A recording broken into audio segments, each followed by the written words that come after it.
하나님께서 오늘 우리에게 주시는 말씀은 히브리서 7장 18절에서 25절까지 말씀입니다. 히브리서 7장 18절에서 25절까지 제가 봉독하겠습니다. 전에 있던 계명은 연약하고 무익함으로 패하고 율법은 아무것도 온전하게 못할지라 이에 더 좋은 소망이 생기니 이것으로 우리가 하나님께 가까이 가느니라. 또 예수께서 제사장이 되신 것은 맹세 없이 된 것이 아니니 그들은 맹세 없이 제사장이 되었으되 오직 예수는 자기에게 말씀하신 이로 말미암아 맹세로 되신 것이라. 주께서 맹세하시고 뉘우치지 아니하시리라. 내가 영원히 제사장이라 하셨도다. 이와 같이 예수는 더 좋은 언약의 보증이 되셨느니라. 제사장 된 그들의 수요가 많은 것은 죽음으로 말미암아 항상 잊지 못함이로되 예수는 영원히 계심으로 그 제사장 직분도 갈리지 아니하느니라.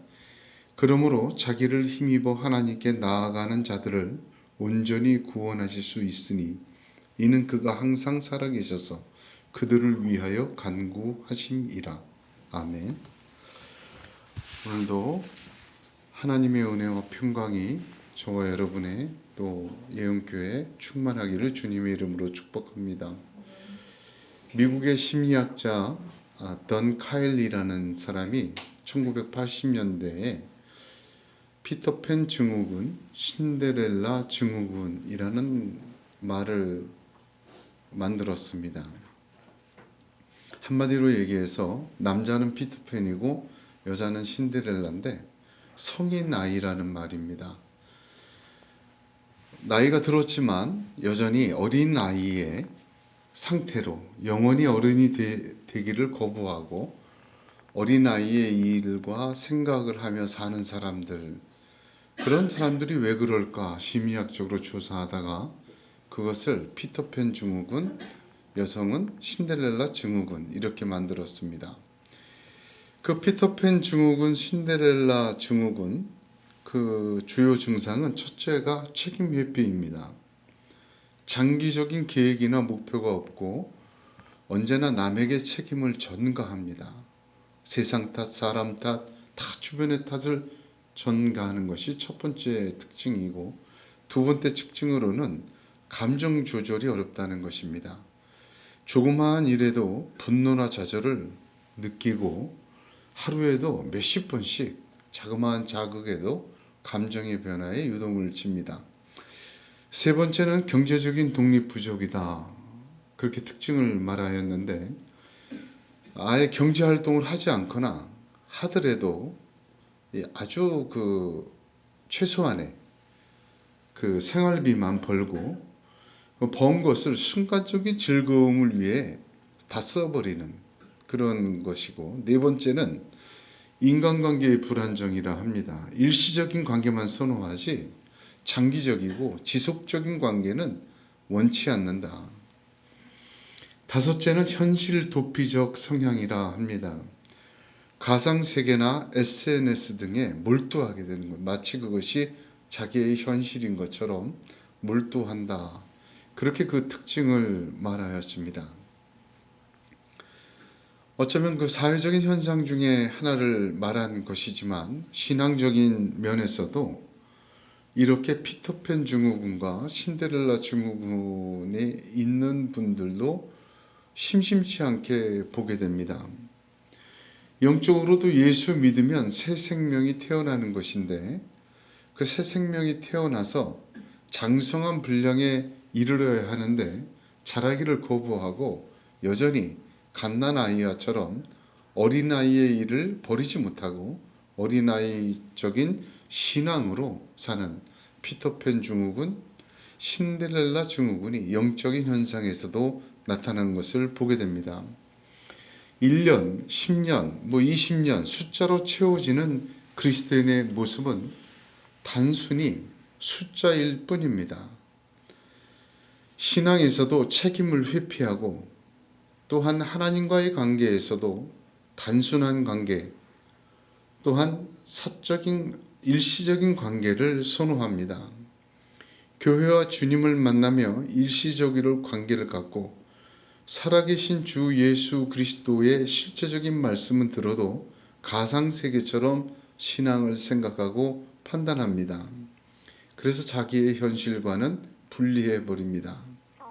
이러한 신앙적인 그러한 현상들, 피터팬 증후군, 신데렐라 증후군은 다만 지금에만 있는 것은 아닙니다. 용어를 1980년에 만들어서 설명하는 것뿐이지 2000년 전 초대교회에도 이러한 현상은 그대로 존재했습니다. 신약 성경을 보게 되면 그 면모가 아주 강렬하게 드러나는 것을 보게 됩니다. 그래서 베드로 사도는 베드로전서 2장 8절에 또 부딪히는 돌과 거치는 반석이 되었다 하니라. 저희가 말씀을 순종치 아니함으로 넘어지나니 이는 저희를 이렇게 정하신 것이라. 이 무슨 말이냐? 하나님의 말씀이 신앙이 부딪히는 돌과 거치는 반석이 되어버린 거예요. 어린아이로 그대로 있으면 하나님의 말씀을 계속 들으면 들을수록 힘이 나고 자라서 먹어야 되는데 계속 신앙적 어린아이 피터팬 신데렐라로 있으면 말씀을 들으면 들을수록 그게 거치는 반석이 되고 또한 부딪히는 돌이 돼서 넘어지게 만듭니다. 왜 그렇습니까?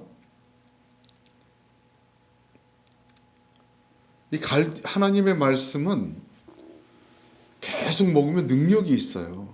자라게 하시는데 어린아이인 상태로 그대로 유지하고 있으면 그 말씀들이 버거워져요.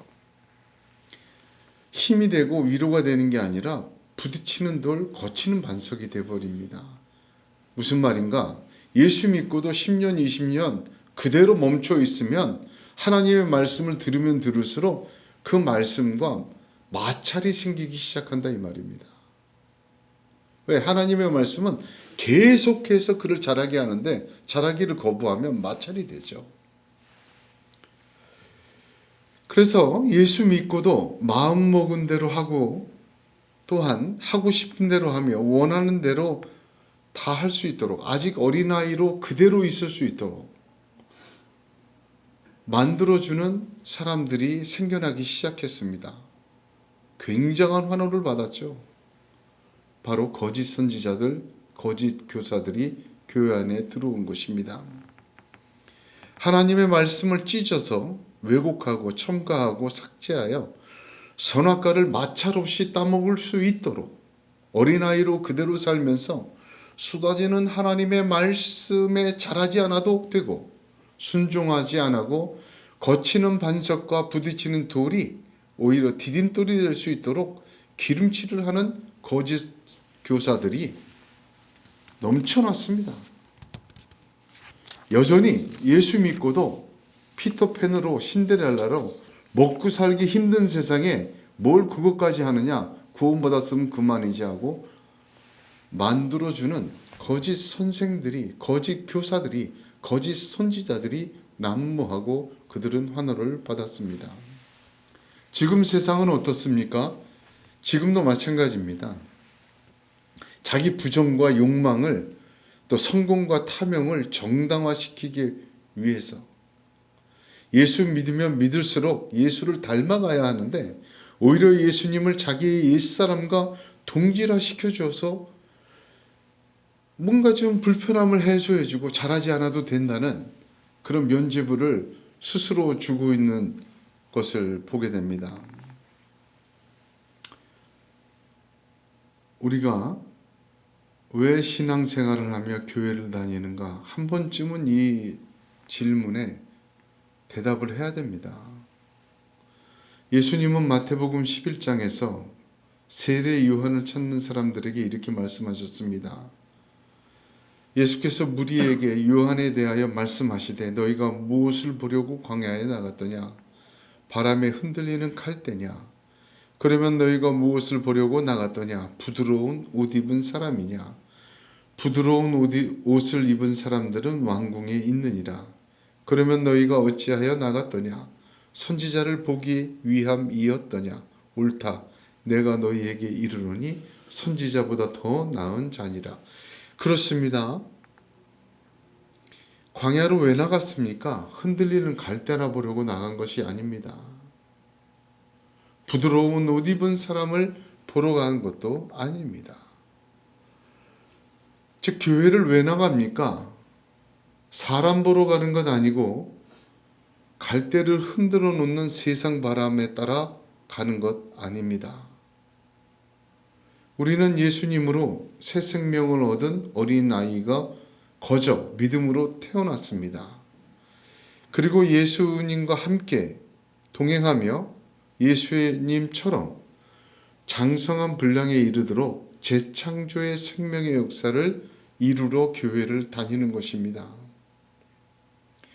오직 예수님의 장성한 분량에 이르시는 저와 여러분이 되시기를 주님의 이름으로 축복합니다.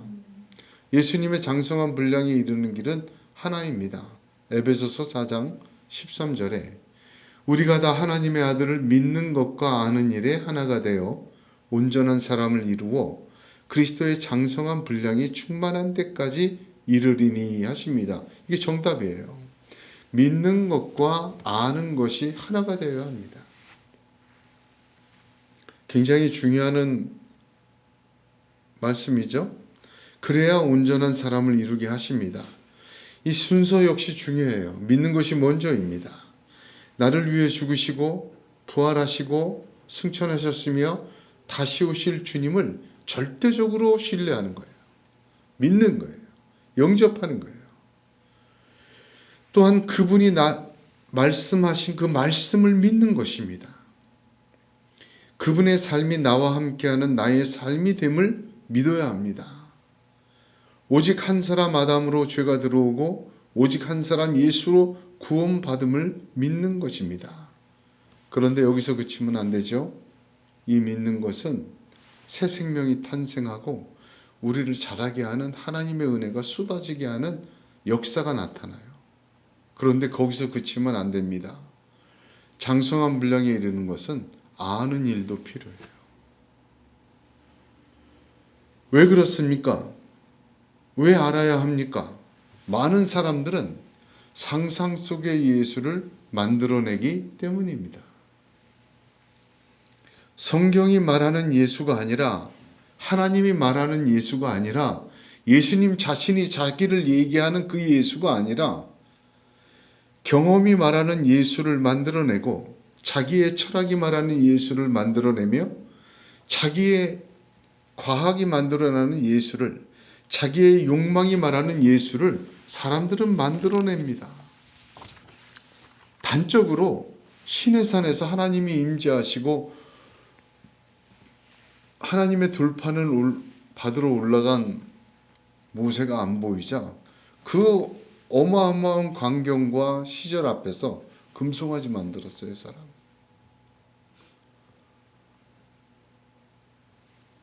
뭐든지 말하지 못하고 듣지 못하고 행하지 못하는 우상을 만들어내는 것이 타락한 사람의 원리입니다. 자기를 위해 부어 만든 우상으로 예수 그리스도를 만들어내는 것 역시 똑같은 성향입니다. 자기를 위해 조각한 우상으로 예수를 전혀 다른 존재로 깎아내고 만들고 있습니다. 육적인 재료들을 녹여 부어 예수를 만듭니다. 육적인 지혜와 간섭과 생각과 판단으로 칼을 삼아 예수를 조각해냅니다. 믿는다 하면서 성경이 말하는 예수를 믿지 않습니다. 성경이 내게 부어지고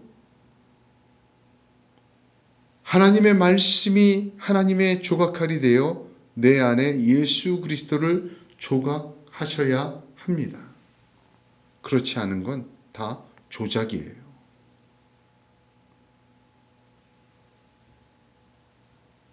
예수님 자신이 성경대로 오셨고 성경대로 사시다가 성경대로 죽으시고 성경을 이루시기 위해 살아나셨으며 그 성경에 기록된 대로 다시 오십니다. 그런데 그 예수 그리스도를 사람들은 육적인 지혜와 욕망과 자기의 생각과 판단으로 부어 만들고 자기의 철학과 지식과 이기적인 욕망으로 조각해버리고 있는 것도 현실입니다. 그래서 바울이 전도를 열심히 하다가 지금의 그리스죠. 고린도 교회에 이렇게 편지를 씁니다. 형제들아, 내가 너희에게 나아가 하나님의 증거를 전할 때 말과 지혜의 아름다운 것으로 아니하였나니 내가 너희 중에서 예수 그리스도와 그가 십자가에 못 박히신 것 외에는 아무것도 알지 않기로 작정하였습니다. 내 말과 내 전도함이 설득력 있는 지혜의 말로 하지 않고 다만 성령의 나타나심과 능력으로 하여 너희의 믿음이 사람의 지혜에 있지 아니하고 다만 하나님의 능력에 있게 하려 하였노라. 그래서 말씀을 전할 때 하나님의 능력에 의지해야 돼요. 말과 사람의 지혜에 의지해서는 안 됩니다. 하나님의 능력이 나타나는 그 증거로 믿음을 갖기 시작해야 그 믿음이 하나님의 능력 아래에 있기 때문입니다. 예수를 믿고 아는 것에 하나가 돼야 돼요. 성경이 말하는 예수가 내게 조각되어져야 합니다. 그 믿고 하는 일이 하나가 되어질 때 장성한 분량에 이르도록 하나님이 역사하실 줄로 믿습니다. 오늘 본문의 말씀은 예수님을 더 깊이 알게 열어 보여주시는 말씀입니다. 이 말씀이 저와 여러분의 믿음과 하나가 되어 하나님의 손에 들린 조각칼이 되어 우리의 심령에 주 예수 그리스도를 선명하게 조각하시는 성령의 역사가 나타나기를 주님의 이름으로 축복합니다. 특히 예수님의 어떤 부분이냐, 오늘 본문 읽은 거 보셨죠?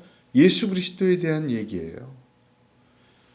십자가에 달리신 예수, 부활하신 예수 그리스도, 승천하신 예수 그리스도를 따진다면 오늘 말씀은 승천하신 예수 그리스도가 우리에게 누구냐? 지금도 살아계셔서 보좌 우편에 서서 우리를 위하여 중보하고 계시는 분, 지금 현재 예수 그리스도께서 다시 오시기 전까지 우리에게 누구인가?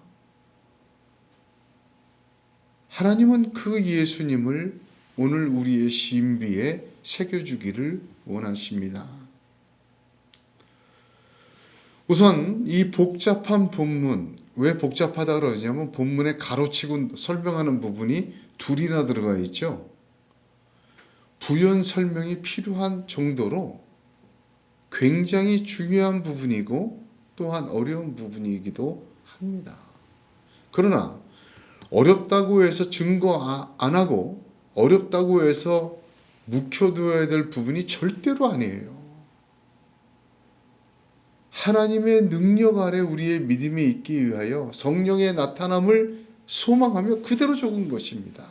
막 가로치고 막 써놓잖아요. 그래서 굉장히 좀 깊은 얘기인데 그 말씀을 열어 보여주시고 또한 조각하시는 하나님을 찬양합니다. 세 가지로 보겠습니다. 승천하신 예수님에 대하여 세 가지로 우리에게 조각하십니다.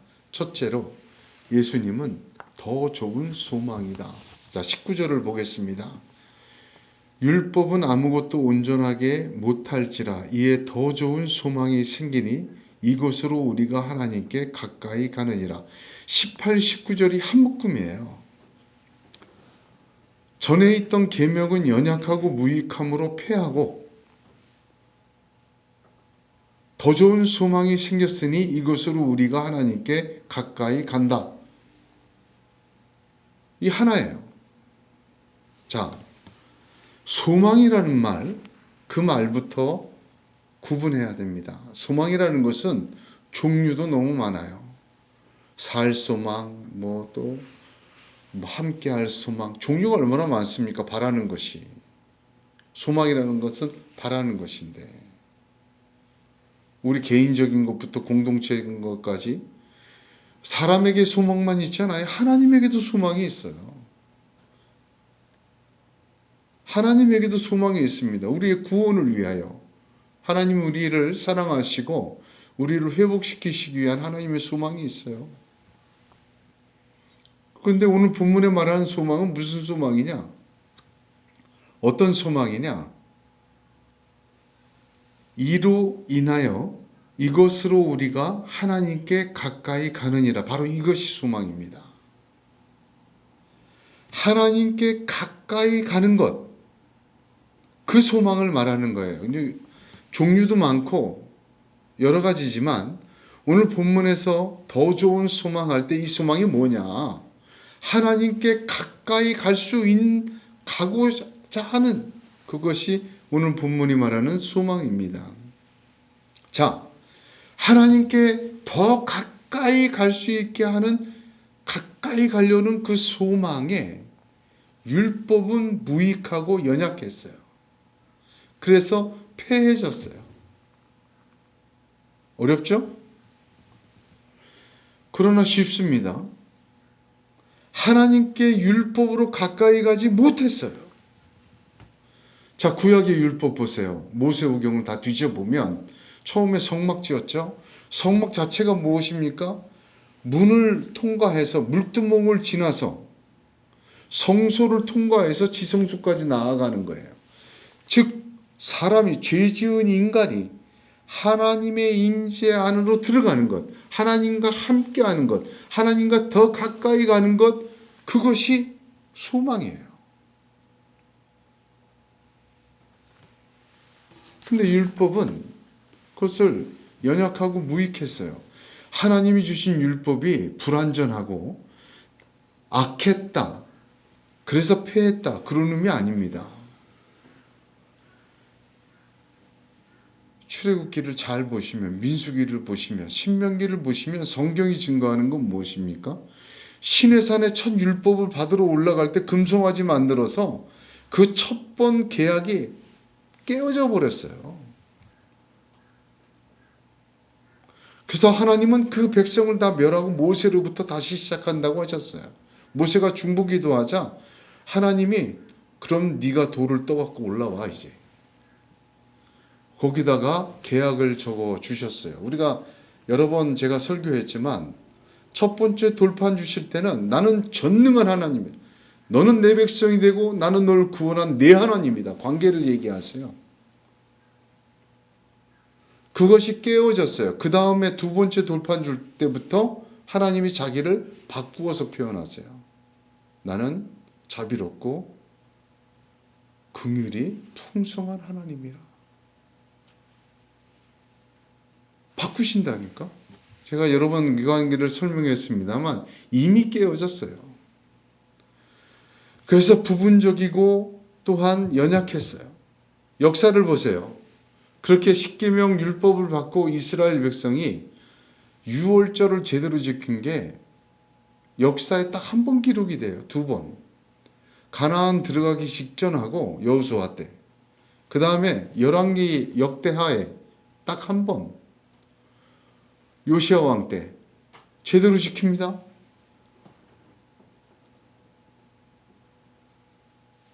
그렇습니다.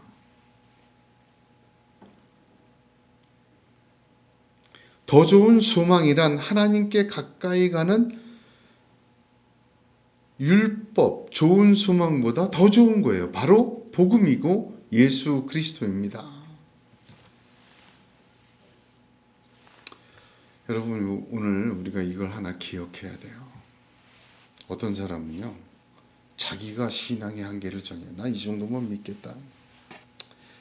내가 사는데 도움이 되고 위로가 되고 나를 좀 지탱해 줄 뭐가 필요한 거지.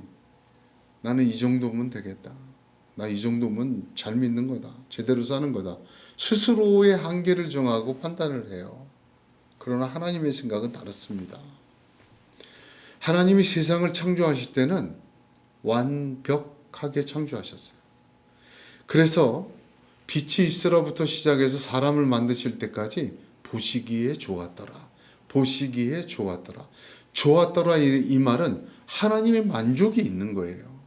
다시 말하면 하나님의 만족은 하나님의 완전함이 있으니까 다 이루신 후에 안식일을 주셨어요.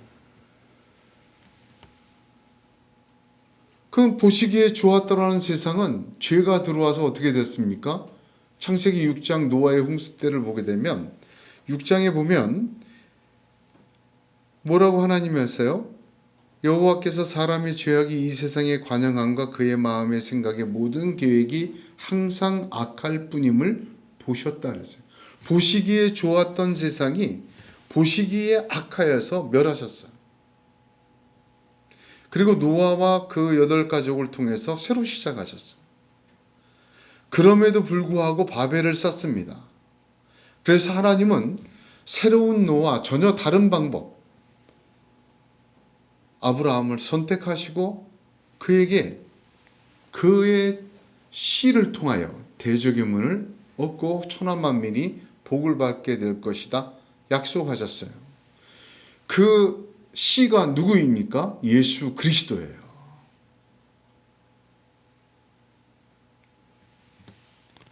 자, 여기서 우리가 중요하게 봐야 될 것이 있습니다.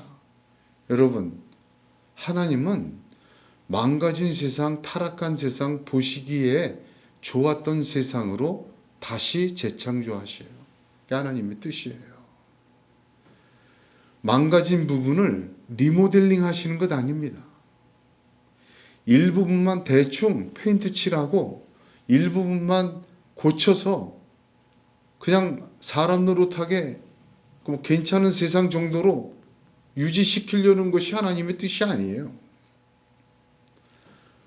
파괴된 순간부터 파괴한 그 원인, 사단의 머리가 여자의 후손에게 발필이라는 완벽한 심판과 새 창조를 하나님은 원하십니다. 다시 보시기에 좋았더라라는 하나님의 만족과 하나님의 완성이 있는 그러한 새로운 창조를 하나님은 원하십니다. 그러므로 회복이 아니라 새 것입니다. 리모델링이 아니라 새 건축입니다. 수선이 아니라 전혀 새로운 것이 되게 하시는 것입니다.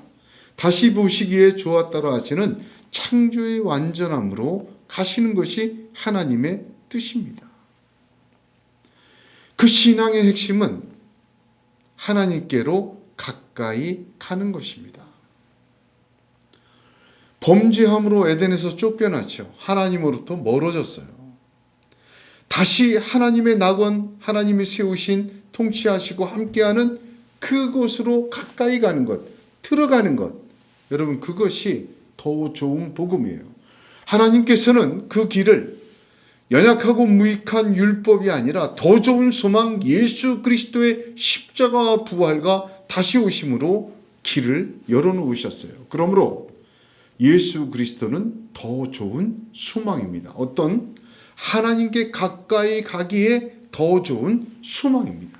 하나님의 그 완전한 새 창조가 이루어지기에 합당한 전능한 하나님의 역사가 나타나는 유일한 산 길이요 더 좋은 소망입니다.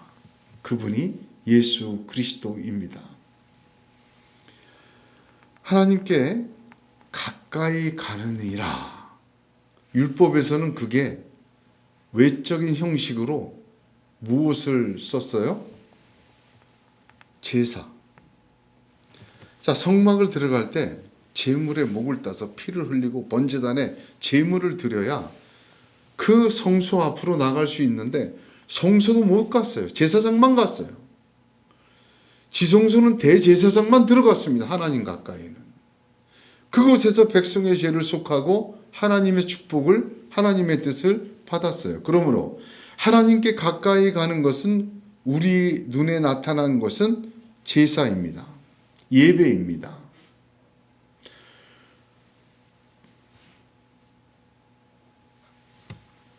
우리가 예배 드릴 때 주 예수 그리스도의 이름과 주님만 붙들어야 되는 이유가 여기 있어요. 그 말씀, 지금도 여기 하나님의 교회에 있고 이단들이 설치지만 여러분 그걸 기억해야 돼요. 예수 그리스도만이 더 좋은 소망이에요. 두 번째, 그분이 지금 우리에게 계십니다. 그분이 새겨져야 돼요.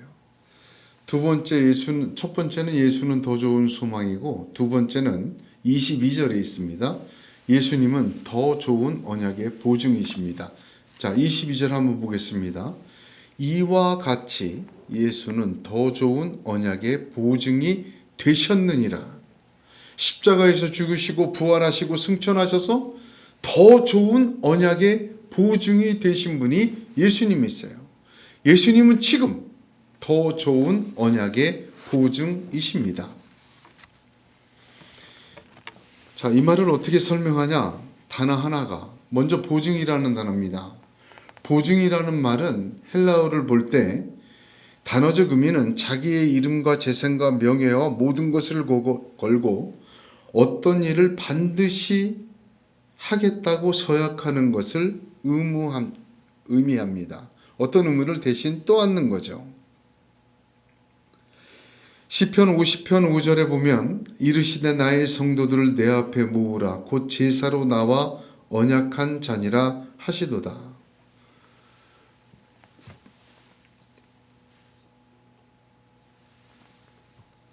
자, 언약이 뭐죠? 언약은 한마디로 나는 내 하나님이 되고 너는 내 백성이 되는 거다. 그게 언약이에요. 우리나라 헌법이 있잖아요. 언약이라는 건 뭐냐면 나는 내 하나님이고 너는 내 백성이야. 나는 내 아버지고 이제 너는 내 아들 됐어. 그게 언약이에요. 언약으로 맺어진 거예요. 그걸 약속하신 거예요. 아브라함 때부터. 그게 언약이에요. 이스라엘 백성을 애굽에서 끌어내고 너는 내 백성이요 나는 내 하나님이다. 다른 사람에게 다 말하지 않았어요. 이스라엘 백성에게만 얘기했어요. 예수 믿는 사람에게만 하나님은 나는 내 아버지고 너는 내 자식이다. 내 나라의 하나님 나라의 백성은 바로 너이다. 하나님 나라는 너에게 상속된다. 이게 언약이에요. 예수로 맺어진 언약이에요.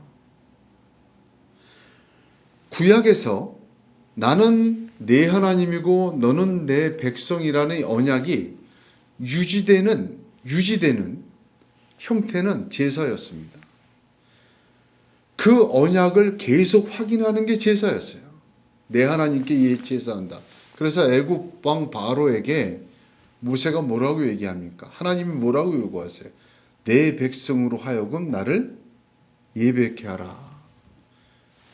내 백성으로 하여금 나를 예배케 하라. 그게 모세에게 바로에게 하신 말씀이에요. 모세와 바로에게 계속해서 내 백성으로 하여금 나를 예배케 하라는 그 말씀, 그 언약.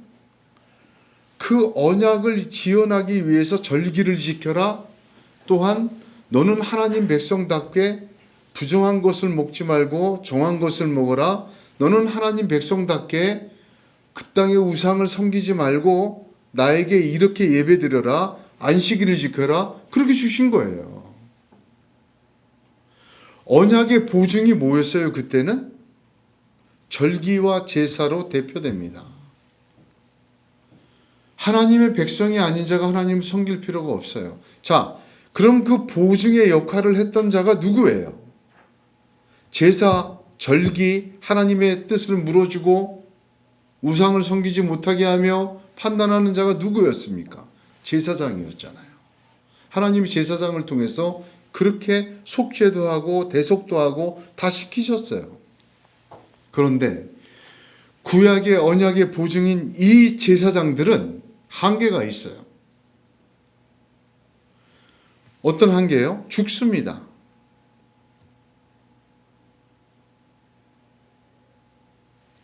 육적인 한계가 있어 자기 자신을 위해서도 속죄를 했어야 돼요. 대제사장.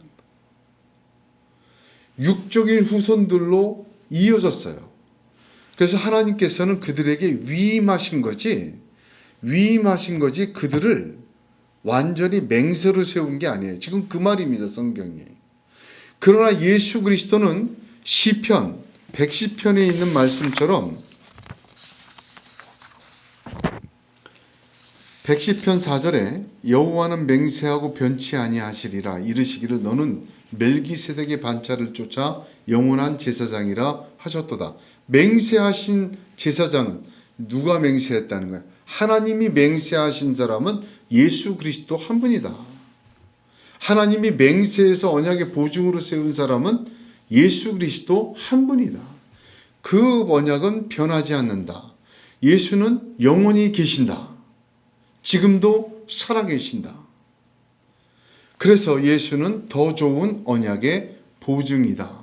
그렇게 말씀하시는 것입니다. 얼마나 중요한 말입니까? 그렇죠? 좀 어렵습니다만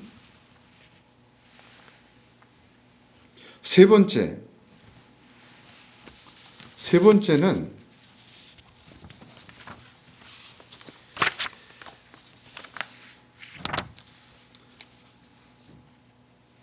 예수님은 온전히 구원하시는 분이십니다. 자, 첫 번째 뭐라고 했죠? 첫 번째 예수님은 더 좋은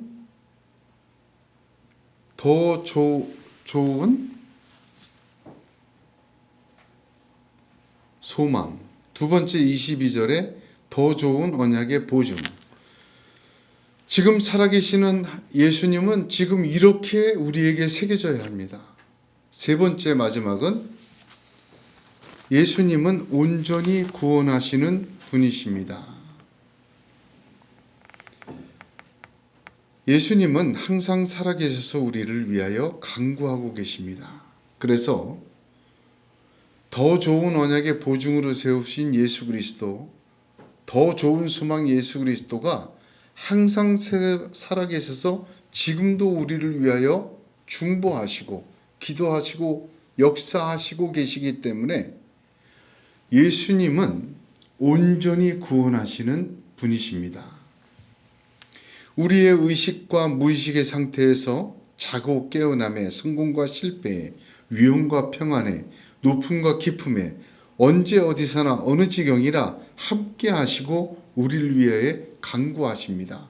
그는 더 좋은 소망이요 더 좋은 언약의 보증이시기에 그의 기도는 지금 살아계신 주님의 기도는 절대 외면당하지 않습니다. 제가 지난주에 말씀 묵상하다가 참 큰 위로와 소망과 힘을 얻었습니다. 마태복음 8장에 예수님께서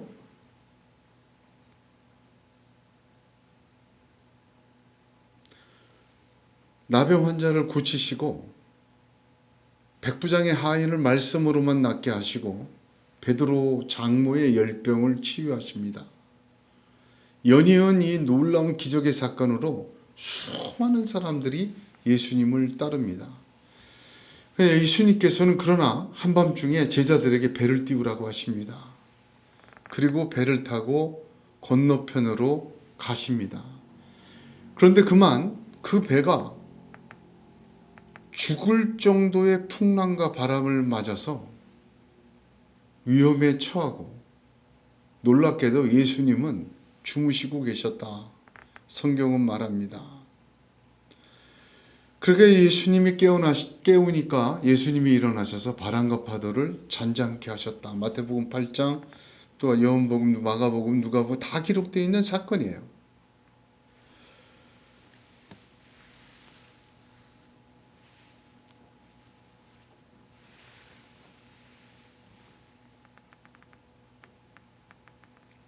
예수님은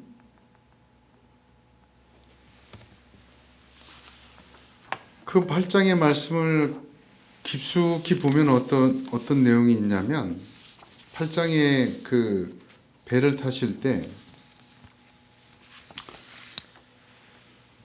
8장에 보게 되면 배에 오르심에 제자들이 따랐더니 이렇게 기록이 됩니다. 이 순서가 참 중요한데 배를 준비해라 가야 되겠다 말씀 안 하셨어요. 예수님이 먼저 배에 오르셨어요. 그리고 제자들이 따랐다 이렇게 표현을 합니다.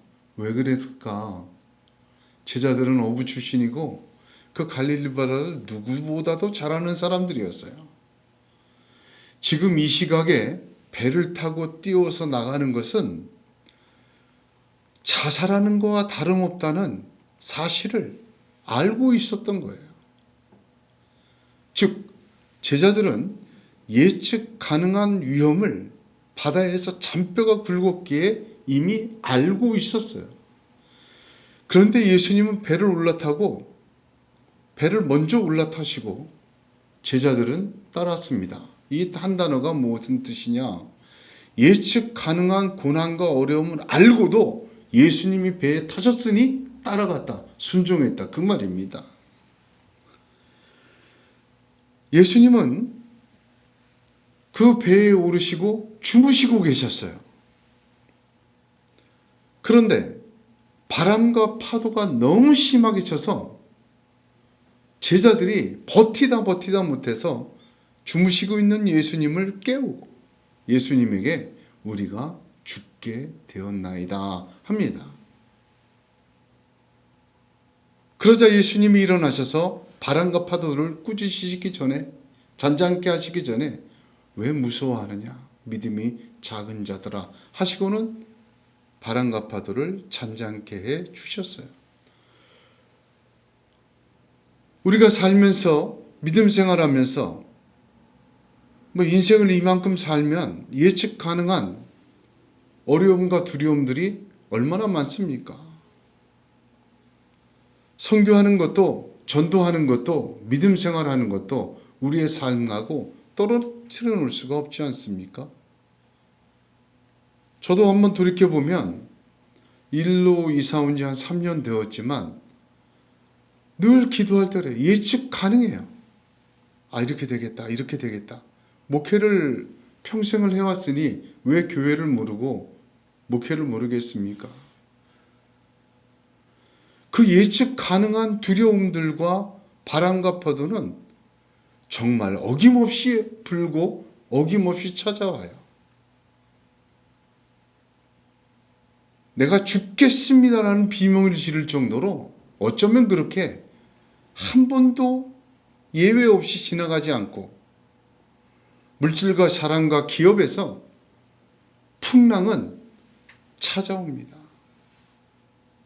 그 예측 가능한 그 두려움과 어려움을 알고도 예수님이 배에 타셨기에 따랐는데 예측 가능한 것이 변하여 순풍이 되는 것이 아니라 예측한 그대로 두려움과 파랑과 죽을 만큼 덮쳐오고 쫓아옵니다.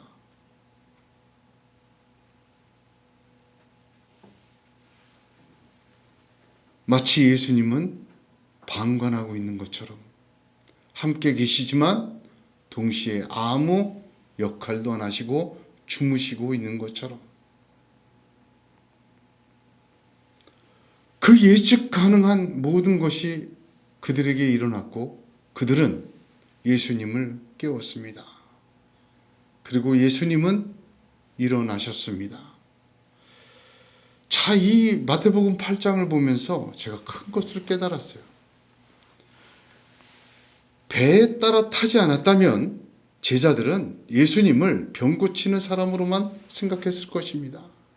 기적을 일으키는 정도, 우리의 필요와 병을 치료해주는 헬퍼 정도로, 치료자 정도로만 만났을 것입니다. 그러나 예측 가능한 모든 두려움과 어려움을 보고도 내 배에 올라타신 주님을 따라갈 때 그들은 전능하신 하나님을 만나게 되었습니다. 할렐루야. 오늘 우리가 인생을 살고 믿음 생활을 하면서 예수님이 나를 위하여 항상 기도하시는 분, 예수님은 단순한 나의 수선과 나의 회복이 아니라 나를 완전히 하나님의 사람으로 재창조하기 원하시고 다시 보시기에 좋았더라 하는 인생과 믿음의 삶을 만들기를 원하십니다. 그 예수님께서 예측 가능한 두려움과 어려움 속에 먼저 올라타실 때 믿음으로 함께 타는 저와 여러분이 되기를 소원합니다. 전능하신 하나님 만나게 될 줄로 믿습니다. 딱 하나, 풍랑치는 파도에서 애를 쓰다가 그들이 한 것이 딱 하나였어요. 예수를 깨우는 것입니다. 그렇습니다. 예수를 깨우십시오. 내 안에 주무시고 계신 예수님을 깨우십시오. 예측 가능한 바람과 파도 속에서, 풍랑 속에서 이제는 예수님을 깨울 때입니다. 오늘 하나님께서는 하나님의 조각칼로, 이 말씀 조각칼로 저와 여러분에게 믿고 아는 일이 하나가 되도록 장성한 분량에 이르도록 새겨주셨습니다. 특별히 예수 그리스도의 십자가와 부활이 아니라 승천하신 이후의 예수님에 대하여 새겨주셨습니다. 예수님은 지금 우리에게 더 좋은 소망이십니다. 하나님께로 가까이 가는 더 좋은 소망이십니다. 예수 그리스도야말로 우리에게 더 좋은 언약의 보증이 되셨습니다. 예수 그리스도는 우리를 온전히 구원하실 수 있는 분입니다. 항상 우리를 위하여 간구하시는 분입니다.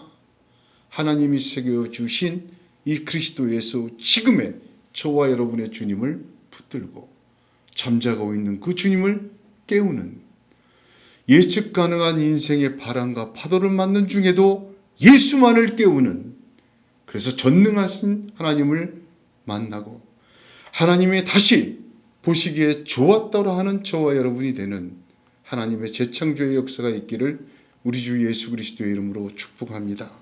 기도하겠습니다.